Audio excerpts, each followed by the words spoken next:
Now there's an interesting feature in the Colorado Plateau, that area just north of where the Grand Canyon starts, and it's called the Kaibab Uplift. Now, geologically speaking, what happens in an uplift? Well, you've got forces deep inside the earth, and in that whole area of the Colorado Plateau, which covers 4 states of the United States. Think about the Four Corners area. 4 corners. That area got pushed up, but of course the forces were different in different parts of the area, and so some areas got pushed up more than others. And so in the Grand Canyon area, at the southwestern corner of the Colorado Plateau, you have this area that's higher, and it's called the Kaibab Uplift. Uplift, Kaibab is the area, so they call uplifted strata the Kaibab Uplift. And it's through that uplift, that Kaibab Plateau area, that the Grand Canyon is being carved. Everyone agrees the plateau was there first. But in that area, to the east, it's lower elevation, and you can actually see evidence that there was a huge lake that was there. And so you can imagine the plateau being pushed up, the uplift, and water being trapped up here, more rain after the flood, the end and after the flood, until it gets to the edge of the plateau, and then it finds a way to start eroding through it. And once it starts, it gets faster and faster, and you had a lot of water, a little bit of time, carved out the canyon. Okay, but in the evolutionary model, there's a different way to think about that. So when we have an uplift event in an evolutionary sense, these layers, these strata, they would have been there for tens or even hundreds of millions of years? If we think about the lowest layer in the canyon, the lowest part of that's supposed to be 500 million years ago.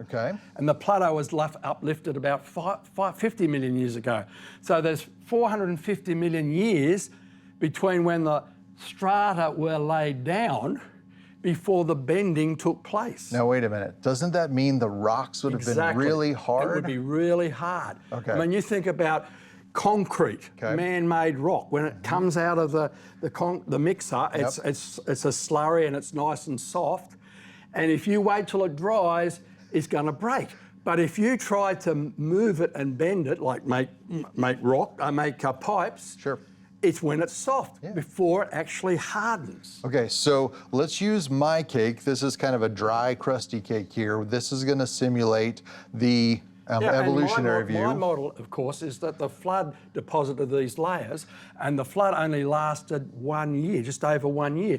So that means at the end of the flood, these layers will have still been saturated with water. They would still be soft. So it's nice and moist. And so when the bending occurs, they're still soft, like the concrete coming out of the mixer. Okay, so let's use this dry, crusty cake as the evolutionary model, and this nice, moist, luscious cake. We're going to see who's right, hey? As the biblical model. And let's see, we're going to use this airbag as those forces to cause that uplift.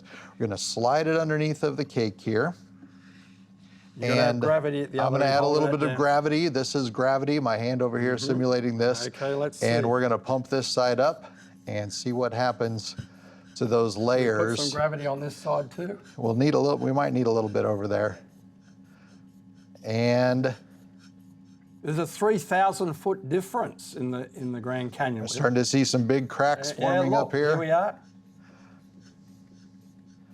And eventually that's going to rip right across there. I can see it very well on this side. Yep, it's ripping right through there. Yes.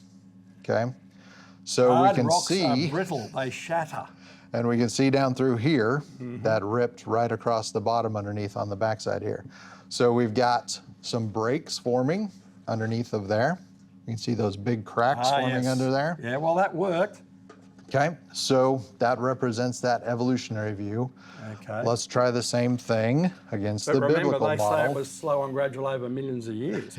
Even the uplift, they say, was slow. And so they would say rocks are plastic. Correct. They would have some plasticity. Yeah, like Play-Doh. But they think there has to be heat and pressure to keep it plastic like Play-Doh. Okay, we'll do the same thing here. Okay. Now, this is a model. Models aren't always perfect. No, that's right. But you can already see this one's staying much more intact than the other one. We're not getting that huge cracking across the top that we got in the get first a place. nice smooth bend. Nice smooth And that's bend. exactly what we've seen in the Grand Canyon. So this helps us understand how those forces could have interacted and gives us a good model. It also tells you about the condition of the strata, and also the time frame over which all this occurred. It does. The Bible is right after all. It absolutely is, and we can trust it from the very first verse. And the other advantage to this model is we get to eat some cake. Oh, Now, Dr. Snelling, in some of your more recent trips, you've actually done some detailed research on some of the folds that happen in the Grand Canyon. Now, these folds are really dramatic. I mean, imagine not just the little bending like we saw in these layer cakes, but dramatic dips and folds. through right angles, Mr. P. Yeah, very, very sharp. Very dramatic. Of course, I had to get permission from the National Park Service to collect samples. Remember, you're not allowed to collect rock samples or fossils in national parks without permission. Yep.